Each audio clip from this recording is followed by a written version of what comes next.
Please be seated. It's Witness Sunday, and our witness today is going to be Corinne Pann, who's going to share about St. Vincent de Paul and how it's impacted her faith journey.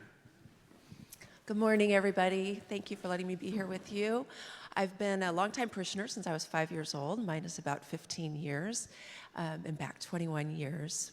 When I was growing up, my parents instilled in me the importance of serving those who are in need. And one of the ways my dad did that, John Berkman, who some of you may know, was through St. Vincent de Paul for many, many years. And I followed in his footsteps about 3 years ago, joining St. Vincent de Paul. For those who don't know who we are and what we do, we support our neighbors in need predominantly with rent, food, and utilities support.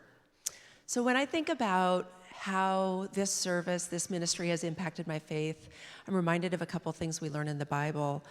Last week, we heard in our second reading that we're to love our neighbors as ourselves. And Father Brad talked to us about being the hands and feet of Jesus.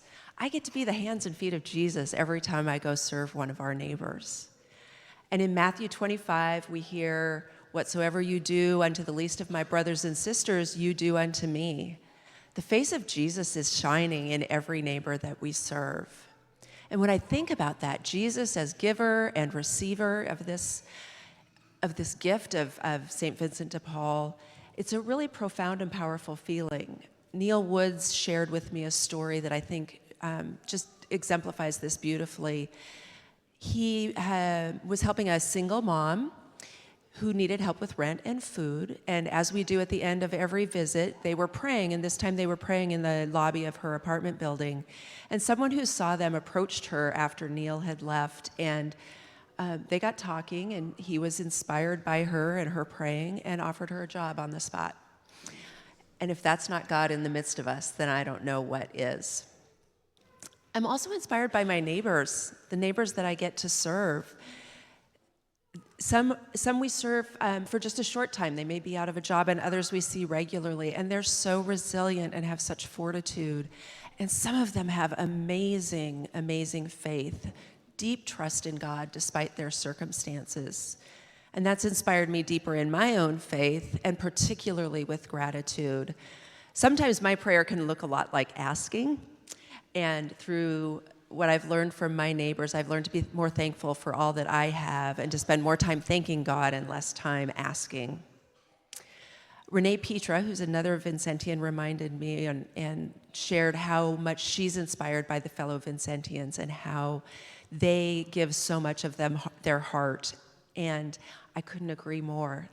They make me a better person. They help me to act more charitably, perhaps more mercifully, as we learned today, in all that I do.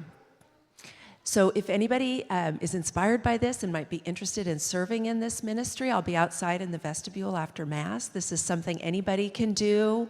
Doesn't matter how old you are. If you're working, I work full-time as an executive director, and I can make time for this ministry, so don't let that hold you back. And I know we have a lot of 6th to 8th graders in here. I'm sure we do.